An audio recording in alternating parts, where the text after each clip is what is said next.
ओम शांति। आज हम सुनेंगे मीठे बाबा के 31 जनवरी 2022 के महावाक्य। मीठे बच्चे, अब सच की वार्तालाप करनी है।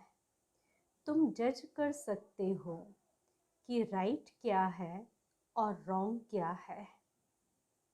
प्रश्न: अंतर्यामी बाप दुनिया के सभी बच्चों के अंदर की कौन सी बात जानते हैं?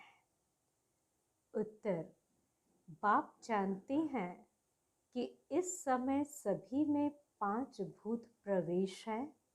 रावण सर्वव्यापी है। तुम बच्चों ने तो 5 भूतों का दान दिया है, इसलिए कभी कोई वापस लेकिन कभी कोई वापस भी ले लेते हैं। माया की बहुत कड़ी बॉक्सिंग है। बार बार हारने से कमज़ोर हो जाते हैं। इसलिए बाबा कहते बच्चे दान देकर फिर वापस नहीं लेना है। माया से हारना नहीं। अमृत वेले उठ बाप को याद करना तो भूत भाग जाएंगे। गीत है निर्बल से लड़ाई बलवान की। ओम शांति। देखो कैसा गीत बना हुआ है, परंतु समझते कुछ भी नहीं है। जैसे गीता भागवत आदि बनाए हुए हैं, परंतु समझते कुछ भी नहीं। अभी तुम बच्चे इन सब का अर्थ समझते हो। तूफान और दीवी की कहानी कैसे बनाई है, मनुष्य तो ऐसे ही सुन लेते हैं। तुम पूरे अर्थ को जानते हो। बात यहाँ की है। छोटा दीवा तो क्या, माया का तूफान ऐसा है जो बड़े बड़े दीवे को बुझा देती है। कभी मुरझा जाते हैं, योग कम हो जाता है। योग को घृत कहेंगे। जितना योग लगाएंगे उतनी ज्योति जगी रहे। तो यह बात अभी की है।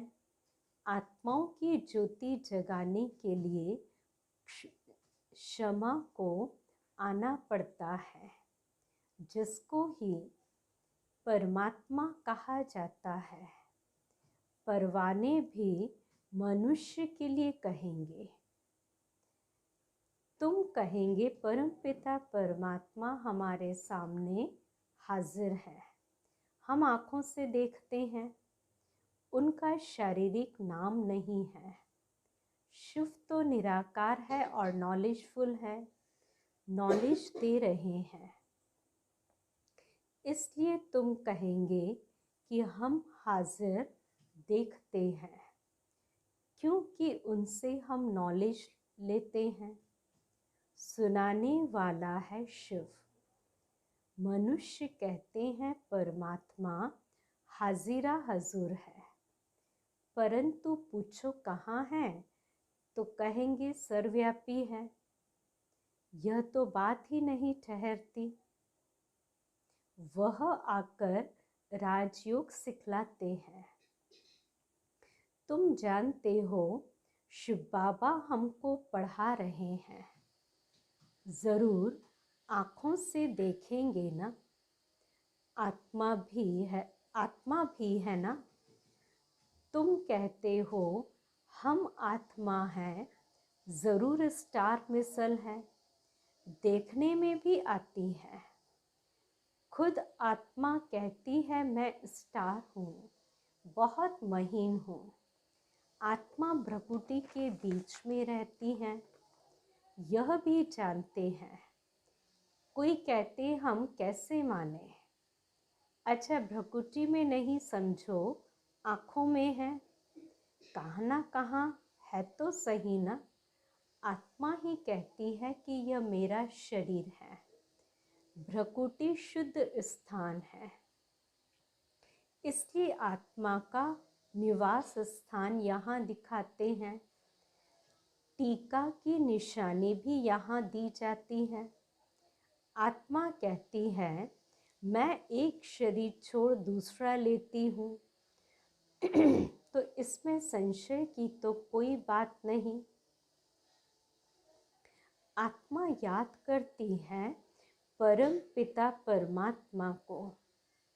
अब बाप ने याद दिलाई है तुम्हारा पाठ पूरा हुआ है, तुम पतित बन गए हो, तुमसे सारी नॉलेज निकल गई है। यह भी पाठ है, किसको दोष नहीं दे सकते। आत्मा कहती है हमारे में 84 जन्मों का पाठ है। ड्रामा अनुसार 84 जन्म भोगने ही पड़ते हैं, पतित होना ही पड़े। यह अभी तुम जानते हो। जब समझाया जाता है तुम कहते हो बाबा बरोबर ड्रामा में तो पार्ट ही मेरा है। आपने समझाया है यह अनादि ड्रामा है, हम ड्रामा के परवश है। अभी तुम ईश्वर के वश हो तो ड्रामा ईश्वर के वश हो तो ड्रामा को जानते हो। फिर तुम रावण के वश होने से बेताले बन जाते हो। बाबा कहते हैं मैं तुमको कितनी नॉलेज देता हूँ। सर कहते हैं कि यह तो बिल्कुल नई नॉलेज है। तो सच और झूठ सिद्ध कर बताया जाता है। भारत ही सचखंड और झूठ खंड बनता है।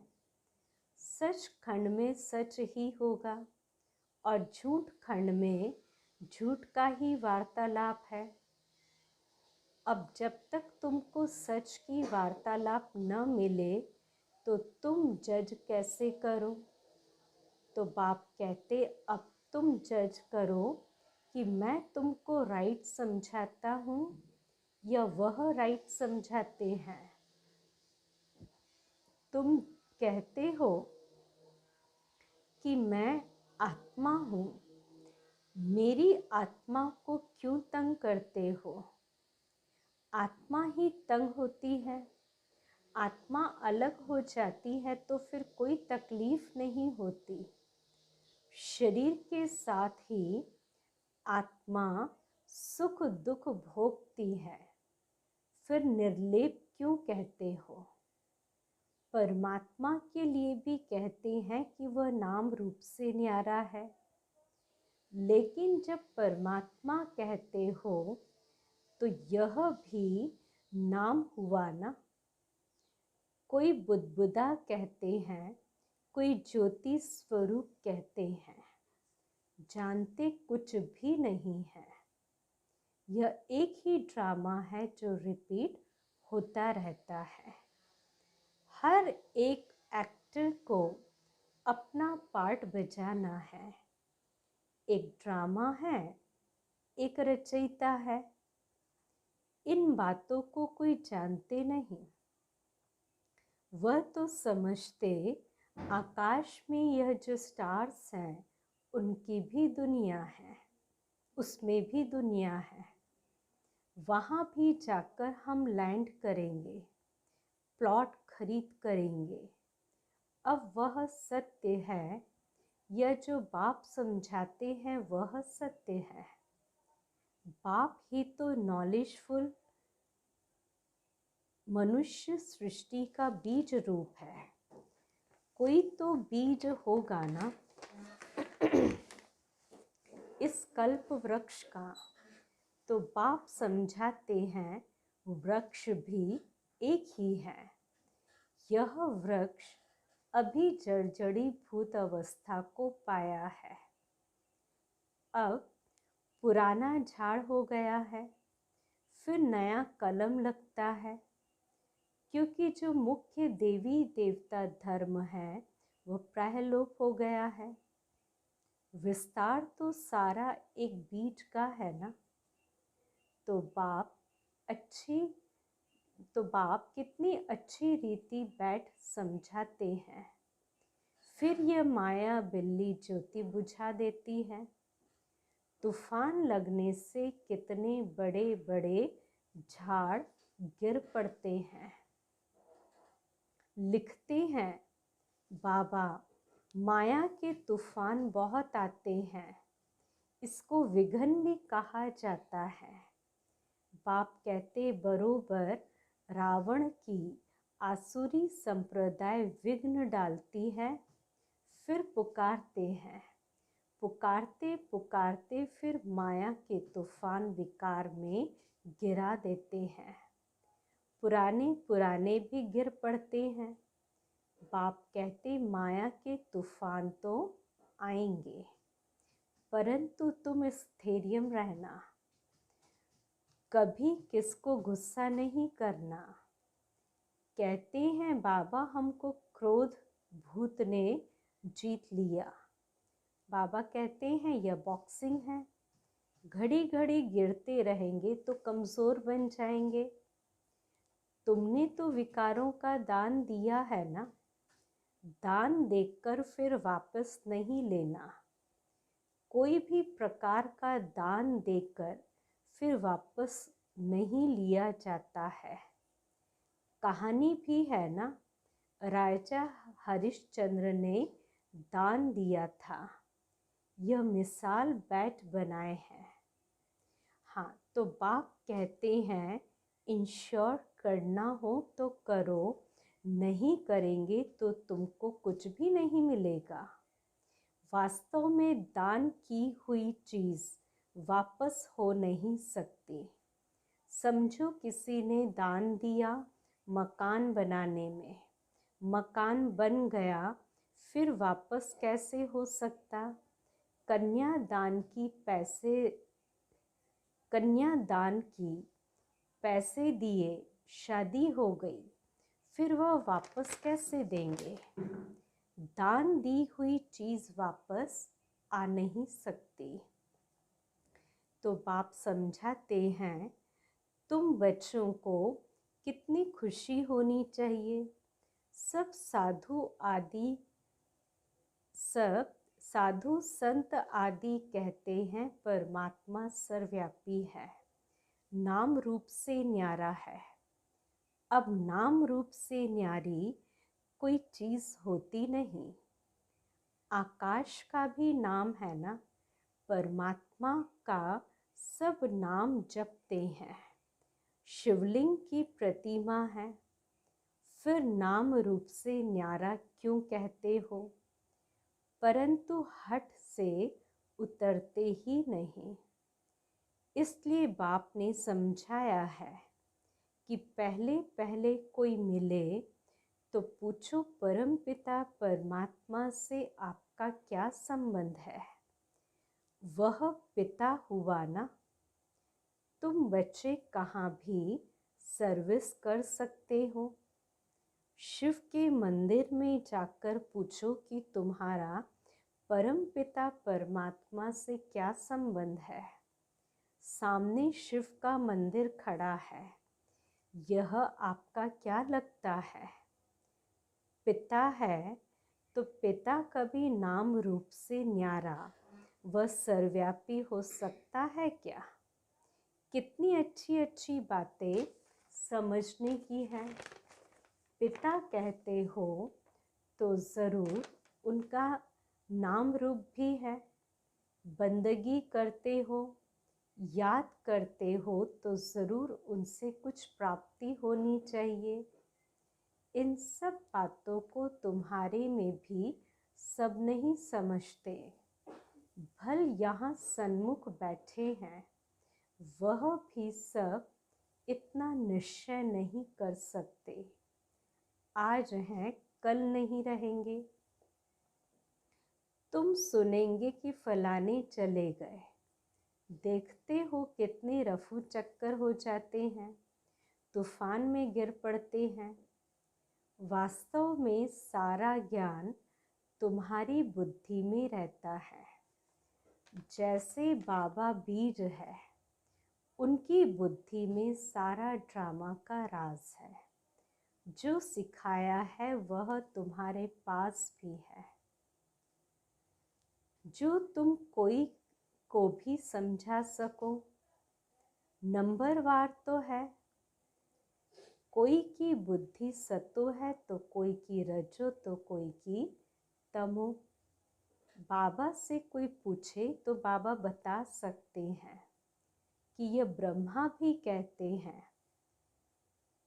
यह ब्रह्मा भी कहते हैं। हम बता सकते हैं कि तुम्हारी बुद्धि सतो प्रधान है व रजो तमो है, तो सारा सर्विस के ऊपर मदार है।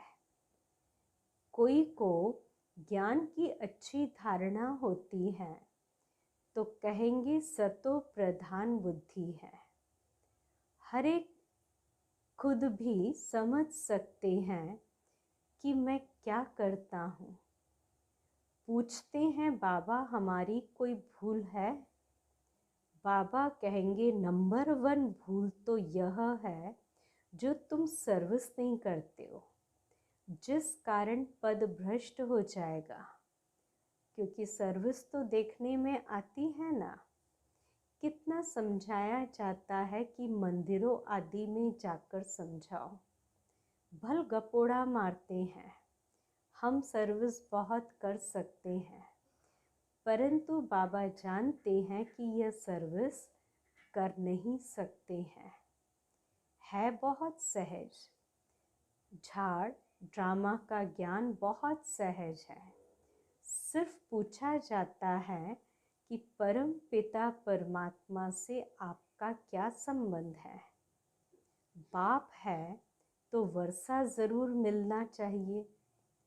ज़रूर उनके तुम बच्चे हो, उनसे वर्षा मिला होगा जो अब गंवाया है। हमने भी गंवाया हुआ वर्षा फिर से पाया है। निश्चय होने से झट वर्षा पाने लग पड़ेंगे, परंतु किसकी तकदीर में नहीं है तो मानेंगे भी नहीं, तदबीर कर नहीं सकते। यह भी जानते हैं वह बाबा है अंतर्यामी और मैं हूँ बाहरयामी। ऐसे नहीं सारी दुनिया के अंदर क्या है वह बैठकर बताएंगे। हाँ, यह जानते हैं कि सबके अंदर 5 भूत प्रवेश है, इसलिए कहते हैं रावण सर्वव्यापी है। तुमने अभी भूतों का दान दिया ही नहीं। पुरानी दुनिया के देह सहित सब संबंध से बुद्धि योग निकाल एक बाप को याद करने में ही बड़ी मेहनत है। यह मेहनत रात को अच्छी रीति हो सकती है। अभी से प्रैक्टिस करेंगे तब याद कर सकेंगे, तो अमृत वेले का असर अच्छा चलेगा।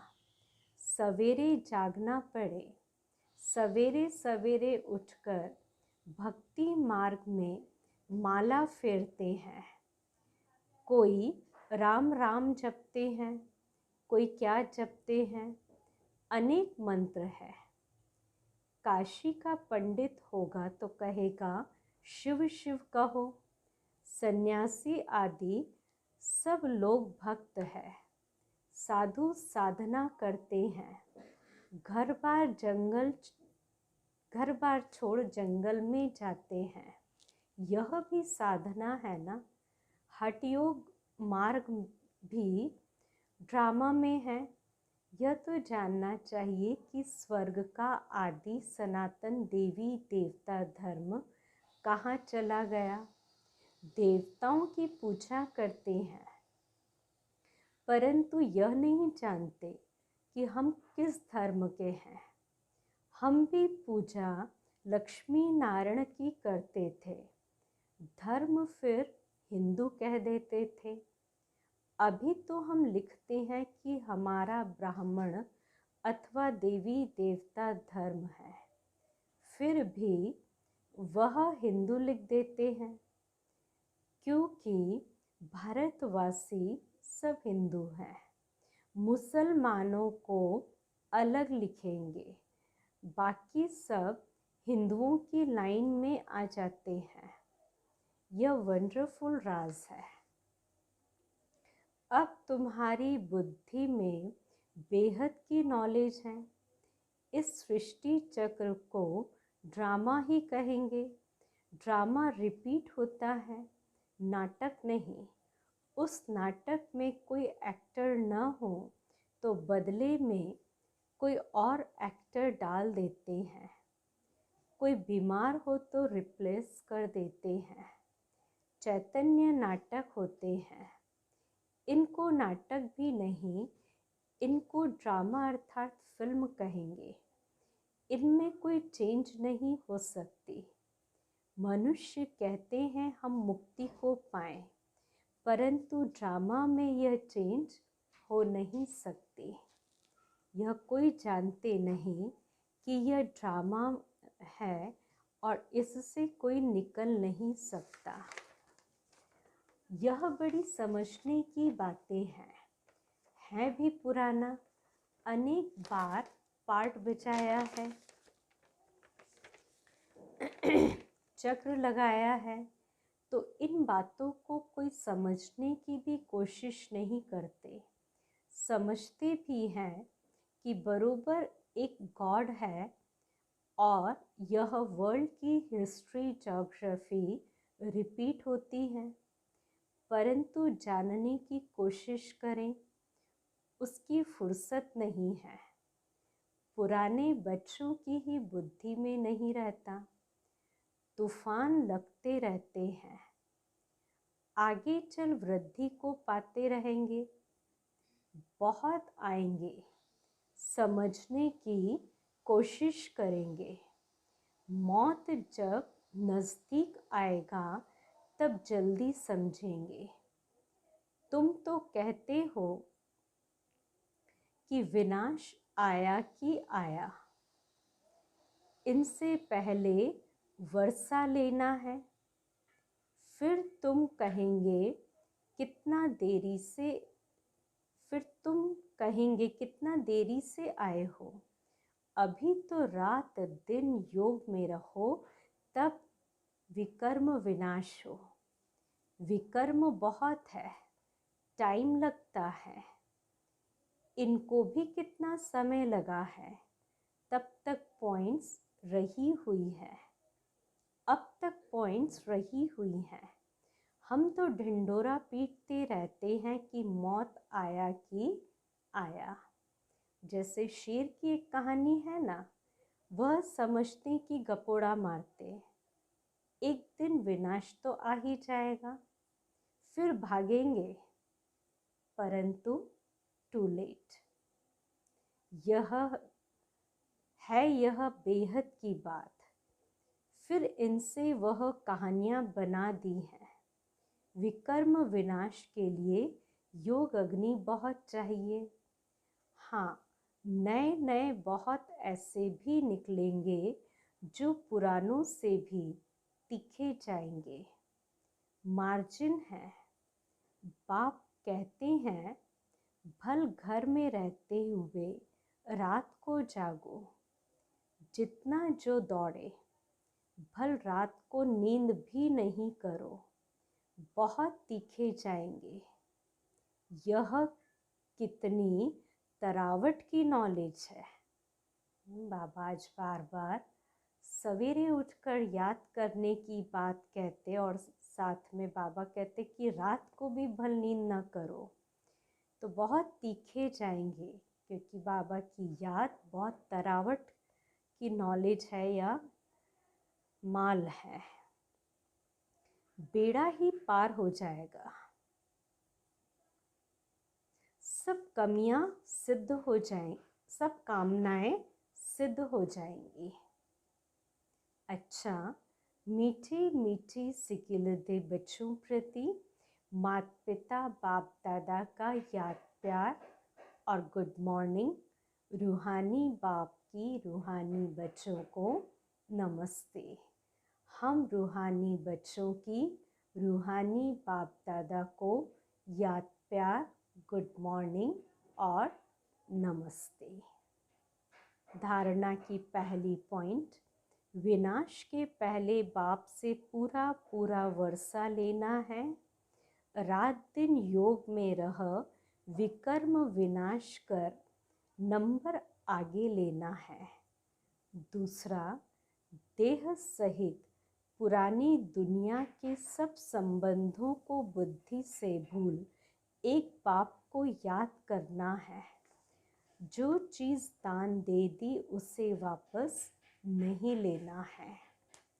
आज का वरदान, संकल्प रूपी बीज द्वारा वाणी और कर्म में सिद्धि प्राप्त करने वाले सिद्धि स्वरूप भव। बुद्धि में जो संकल्प आते हैं वह बीज है। वाचा और कर्मणा उस बीज का विस्तार है। अगर संकल्प अर्थात बीज को त्रिकालदर्शी स्थिति में स्थित होकर चेक करो, शक्तिशाली बनाओ, तो वाणी और कर्म में स्वतः ही सहज सफलता है ही। यदि बीज शक्तिशाली नहीं होता तो वाणी और कर्म में भी सिद्धि की शक्ति नहीं रहती। तो ज़रूर चैतन्य में सिद्धि स्वरूप बने हो, तब तो जड़ चित्रों द्वारा भी और आत्माएं सिद्धि प्राप्त करती हैं। स्लोगन, योग के अग्नि से व्यर्थ के किचड़े को जला दो तो बुद्धि स्वच्छ बन जाएगी। आज के लवलीन स्थिति का अनुभव, समय प्रमाण, लव और लॉ दोनों का बैलेंस चाहिए। लॉ में भी लव महसूस हो, इसके लिए आत्मिक प्यार की मूर्ति बनो। तब हर समस्या को हल करने में सहयोगी बन सकेंगे। शिक्षा के साथ सहयोग देना ही आत्मिक प्यार की मूर्ति बनना है। बाबा कहते शिक्षा के साथ सहयोग देना ही आत्मिक प्यार की मूर्ति बनना है। फिर आज ब्रह्मा बाबा के कदम अव्यक्त इशारे के रूप में 31 पॉइंट है, 31वां है। बाप दादा समय के प्रमाण अब यही चाहते हैं कि एक शब्द सदा स्मृति में रखो कि बाप से हुई सर्व प्राप्तियों का, स्नेह का, सहयोग का रिटर्न करना है। और रिटर्न करना अर्थात समान बनना। दूसरा, अब हमारी रिटर्न जर्नी, वापसी यात्रा है। एक ही शब्द रिटर्न सदा याद रहे, इसके लिए हर संकल्प, बोल और कर्म को ब्रह्मा बाप से टैली अर्थात मिलान करो। बाप का संकल्प क्या रहा, बाप का बोल क्या रहा और बाप का कर्म क्या रहा, इसको ही कहा जाता है फॉलो फादर। कुछ भी नया सोचने, नया करने की आवश्यकता नहीं। जो बाप ने किया उसे फॉलो करो। अच्छा, ओम शांति।